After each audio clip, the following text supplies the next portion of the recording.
Welcome back to Kiesel News, everybody. To start today off, we have a statement from Ben Schwartz being that he wants to make a movie that is a crossover between his Sonic and Chris Pratt's Mario.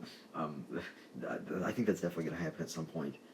Once we get an actual Nintendo universe built out, they're going to have to cross over with Sega eventually. Sega is thinking about launching its own Netflix-like subscription service for video games, and I'm kind of unsure. It's not really clear if this means something like Netflix games, and if that's the case, I have full faith that they would do it better than Nintendo, but I'm still not excited for it. I don't see the point in it. Like, just release games regularly. I don't understand the whole subscription model thing. Like, with Netflix, it makes somewhat sense for them to do it like that, because if they want to make a game based on their existing IP, they would want to put it on Netflix and have it be linked to that anyways. That makes sense, but with Sega, when you already have, like, the regular-ass PlayStation, there's no point in making a subscription service. But if this just means, like, oh yeah, we want to make a streaming service so that we can do, like, adaptations, so, like, a Persona series or a Sonic series, like, if they put, like, Knuckles on there or something, or whatever else they want to do, along with all their other properties. I think that'd be a good call. Jared Leto is going to play Skeletor in the Masters of the Universe movie, the live-action one, nonetheless.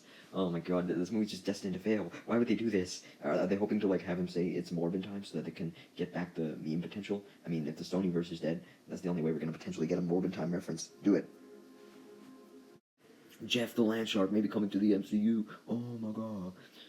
I would imagine if they are bringing him to the MCU, it would be through something like the Groot shorts. Like, maybe they do I'm Groot Season 3, but they just cross it over with Jeff the Shark. Or he's just like a background character. Are they going to give him a project of his own? I severely doubt it, unless it's something like the I Am Groot thing. Even though I think it would be kind of awesome to have that. It would definitely be out of the box for sure. Maybe they cross it over with the alligator Loki from the Loki series.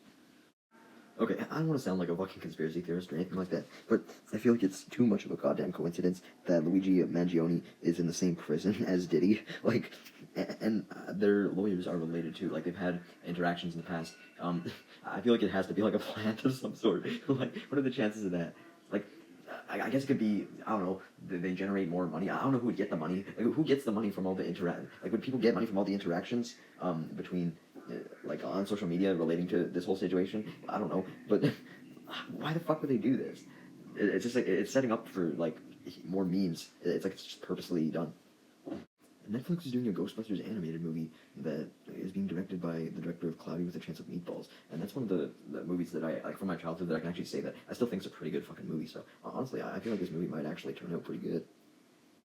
An actual good feature, YouTubers can choose to let their videos be used to train AI. Emphasis on the choose part. Now, you know, I wish this feature just kind of didn't exist, to be honest, but it's better than some companies basically forcing it on you, such as Twitter, but yeah, I guess I'll take this over nothing. I can at least say, please don't train please don't train AI with my videos, and I implore the rest of you to do the same. If you haven't heard by now, Skibidi Toilet is in Fortnite, and yes, everyone's making all those memes. I'm not going to be like, oh my god, Skibidi in Fortnite, so funny.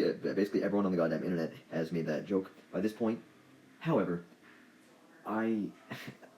like, I think people are kind of missing the main point of this here, which is that this is probably the fastest that an IP, I guess, I don't know if you could call Skibidi Toilet an IP yet or not, but I guess you could. It's the fastest time it took from an IP's inception to be added to Fortnite, as far as I'm aware. I can't think of anything sooner, so I don't know what that says about the future of entertainment.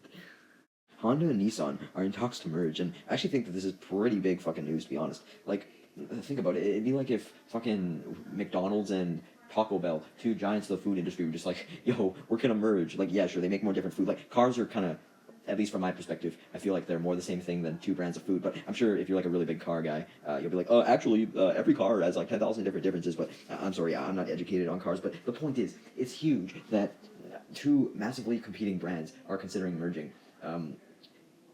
Because it's not even like one's being bought out, they're just merging. Like, it's not like a lot of the video game acquisitions that we've seen, with like Xbox buying out like fucking Activision and all that stuff. So yeah, I feel like this would be really interesting if this actually happens. Elden Ring Night Rain can be played in 3-player or single player, but not co-op. Or like 2-player. Like, what? What's the gameplay mechanic there? Like, why are you just excluding people in groups of 2? Like, what if a person doesn't have a third friend who plays Elden Ring? If there's just 2 of them, they can't play it? I mean, I'm sure there's a genuine reason, but it seems pretty stupid on the surface. As for what the reason could be, well, I don't know, maybe the way that they scaled it, like the way that they scale the different, like maybe there's like different difficulties, but why not just make a 2-person scale then? Like, I don't fucking know. Yeah, like, honestly, if you guys have any idea as to why this could be, let me know in the comments. I have no clue.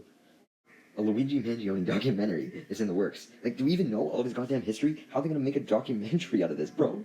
What? Like, are they just gonna like adapt, like, and just make up their own lore? Like, it's just gonna be a whole bunch of people's headcanons. Like, we'll get a whole bunch of his simps there, and it'll just be like basically a simp fest for him. I don't know. I feel like it's definitely too soon to make one of these. There's definitely a cause to make one, but not yet. That's for sure. Andor season two's budget is $290 million.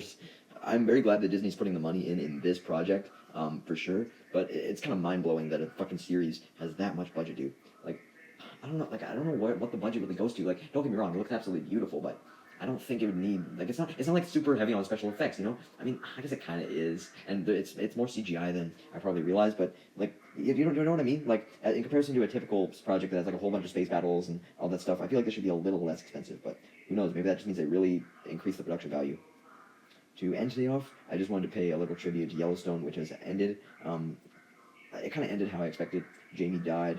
Beth and Rip happily ever after. But what I do have to say is that this show did a very good job in its last legs with the departure of Kevin Costner. Like, I don't know if many other shows could quickly survive and like shift gears after losing their main protagonist and having it not feel like super weird and whatever. It shows how well all the other characters were developed. And yeah, I'm definitely excited to see what the future of the franchise is, whether that's a Beth and Rip spinoff or the Madison, whatever the fuck that's about. I like that they're definitely going in the aspect of using the universe to make a new show, but focusing on new characters. I think that's always a great thing to do. I'm a guy who loves to world build and basically create like a huge microcosm of different stories, all taking place in one universe, but they don't necessarily have to like really connect. Like, you can have little threads that connect here and there, but it doesn't have to be like a sequel per se. Just have a whole bunch of spin-offs that tell their own story, so it doesn't, like, the universe doesn't get stagnant, but it's just all connected like the real world.